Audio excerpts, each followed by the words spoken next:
Hello po mga mamamayan, magandang hapon po sa inyong lahat at kamusta na po kayong lahat.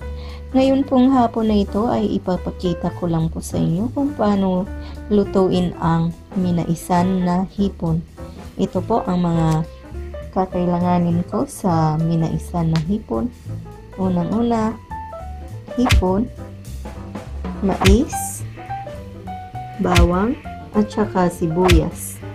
Maglalagay rin po ako ng asin at saka mantika sa aking lulutuin na ito. Uumpisahan ko na po mga mamamayan. Ayan na po mga mamamayan. Isinalang ko na po ang kawali dito sa stove. Pagkatapos po ay maglagay lang po tayo ng mga 2 tablespoon na olive oil sa ating kawali. Ngayon po ay nilagay ko na ang bawang dito sa ating kumukulong mantika.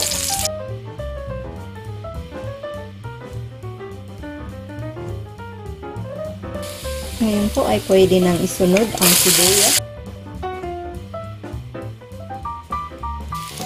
Hahaluin lang natin mabuti.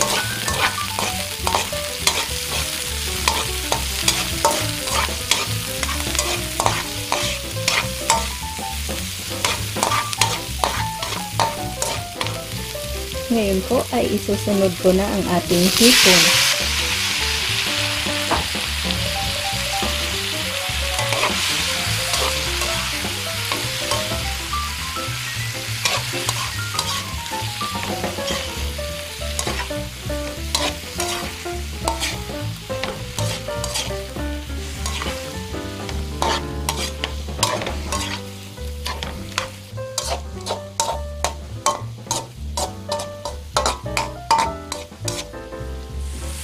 Ngayon po ay tatakpan po muna natin ito siya para maluto.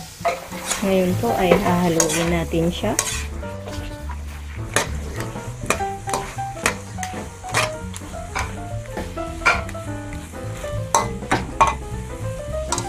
Ngayon po ay hahanguin po muna natin ito galing sa ating kawali.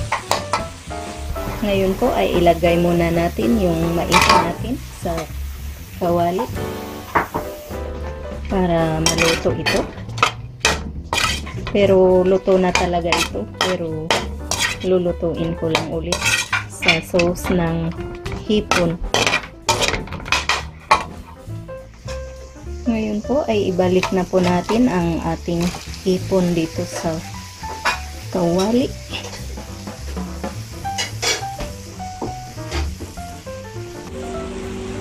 Maglalagay lang po ako ng ground black pepper.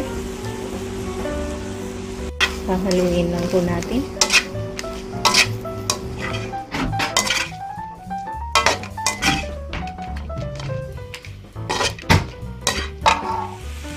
Ngayon po ay aasinan natin ng konti.